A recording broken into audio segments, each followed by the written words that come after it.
the Democrats have launched this absolutely dangerous, I think, public propaganda campaign to take down Clarence Thomas, to take down Samuel Alito, because their goal is to try to make sure that they can have Joe Biden pick the next justice. And that's what it is. And you've seen a coordinated attack on the conservative justices coming from the left. I want to know, are there private investigators following these justices? I want to know who's paying for it, because this is dirty tactics coming from the left. We're seeing it across the board. Hey, let's say hypothetically there were investigators following them around. What the investigators she hypothesizes exist have found is that Clarence Thomas has been wildly corrupt for literally decades, taking millions of dollars in gifts. She doesn't want to acknowledge what the reporters found because it's damning to even say it. So I'll fill in the gaps for you. And then Samuel Alito, or at least his wife, on 2 different occasions has taken flags associated with radical political movements and have flown them, obviously breaching the sort of decorum or ethics that we expect of Supreme Court justices. What's dirty about uncovering all of that? Both of those stories are true, by the way. She declined to acknowledge that there's been nothing that was asserted by the media that turns out to be false. So what exactly is the problem of people doing reporting? And the causal link there between they're trying to take down these conservative justices so they can have Joe Biden choose the new ones? Like, do they think that, like, what are people asking for Alito to do? They're asking for him to recuse from January 6 cases. Nobody is even asking him to step down, let alone nobody would be crazy enough to think that he would. Nobody thinks that any of these Supreme Court justices is gonna be bound by literally any ethical or legal obligation. She's perfectly content with that. Again, like so many right-wingers, she believes that the rich and powerful are better than you and I. She's super comfortable with that. She doesn't want that to change. She doesn't want us to even ask them to step down and then be denied it. But it's definitely not gonna happen. Hey, I'm glad you're here. Listen, in order for the damage report to keep on going, we need viewers like you to become a member on YouTube. Can you click the join button on YouTube today? Thank you. And I sort of have evidence of that. Not only will Alito not be stepping down, he's not even going to recuse himself from cases that directly bear on the sort of radical political movements that his wife supposedly put up the flags to signal some sort of ideological affiliation with. He sent a letter to Democratic leaders in the House and Senate saying that the flag and a second religious-themed flag, also embraced by January 6 rioters, were flown by his wife without his knowledge, and that the incidents do not meet the conditions for recusal outlined in the Supreme Court's Code of Conduct.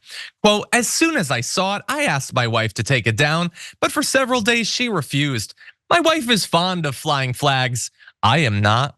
My wife was solely responsible for having flagpoles put up at our residence and our vacation home, and has flown a wide variety of flags over the years. Oh yeah, I'm sure. Oh yeah, probably had like the pride flag and like a BLM flag or something like that, just spanning the ideological spectrum, not like flags that have become really relevant exactly at the point that she was putting them up that have to do with a belief that the election was stolen. But anyway, we're gonna show you pictures of the flags in case you missed it. And he's been blaming the whole thing on his wife for a really long time, saying that she may have mentioned the history of, for instance, the religious one. But we didn't know anything about the Stop the Steal. We didn't know anything about the appeal to heaven. Sure. By the way, he didn't want it up. He wanted her to take it down, and she didn't. If he didn't know what the flags meant, why did he want her to take it down? They're perfectly fine. They're just historic flags of which she flies a wide variety. Then why did you ask her to take it down? No, look, I'm not buying any of this, and we're not really supposed to buy any of this. All of this is a placeholder. It's a time waster to get him passed when people will no longer ask questions about this. Which, by the way, unfortunately, the joke is on us because that time is rapidly coming. Does anyone think that come Monday, people are still gonna be talking about this? No, we're gonna forget necessarily because nothing will happen as a result of it. And he will eventually go on in the absolute immunity case that they're taking up in the January 6th case. And he will likely do some bat-esque crazy conservative stuff. And we're gonna have to go back to pretending that, well, there's conservatives on the court and there's libs on the court and we can't question their politics or anything. Many people will have forgotten that it was very clear what their political thoughts were. Yaz, what do you make of this? Yeah, the incessant victimhood must be a lot to live with. Feeling like a victim when you get caught doing a bad thing is a level of guiltlessness that I find simultaneously aspirational and like wretched, just the worst. And his excuse of my wife is fond of flying flags. Wow, what is with these Republican men blaming their political shortcomings on their wives and daughters? Ted Cruz, can you explain that for us, Ted Cruz? It's really a sad state of affairs that we're in, right? This is a Supreme Court justice. He's supposed to be one of the most just in all the land, all across America. He was supposed to have earned that seat because he is so just and because he's so balanced and fair. And then like his excuses are, well, it was my wife, not me. So he's not even taking any kind of responsibility, which is not a very just thing to do. And then on top of that, he's claiming to be ignorant of a lot of these issues and why something like this would be bad, which is also a very, very bad take or stance for a guy who's supposed to be on the highest court in the land. So either way, it's not a good look. And as you pointed out, no one is asking him to step down from the Supreme Court. I think even Democrats know that that's not a likely possibility. It's not going to happen. Clarence Thomas has not stepped down from his position. It's unreasonable to expect that Alito would either. But a recusal is more than reasonable, I think.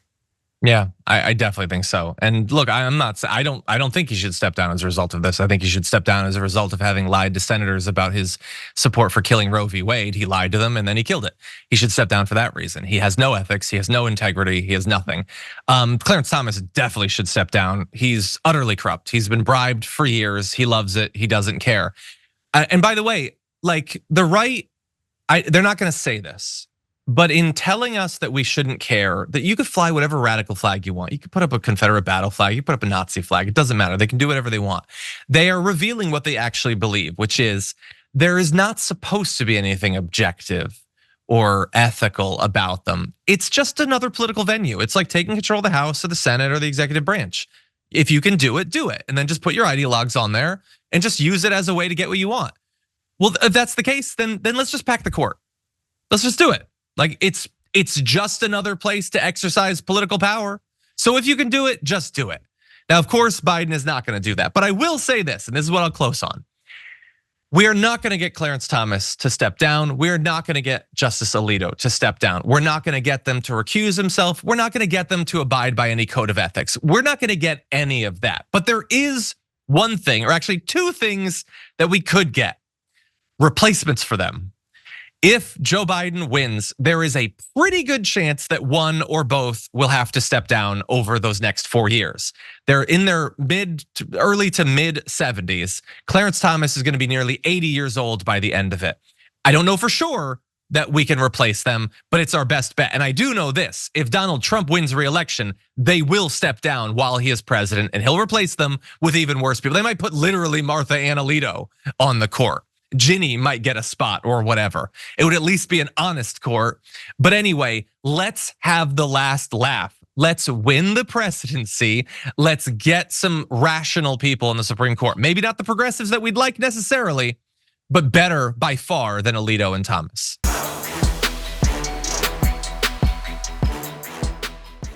When you click the join button and become a tier 2 member, you get access to all of our weekly top 10 lists. What are you waiting for?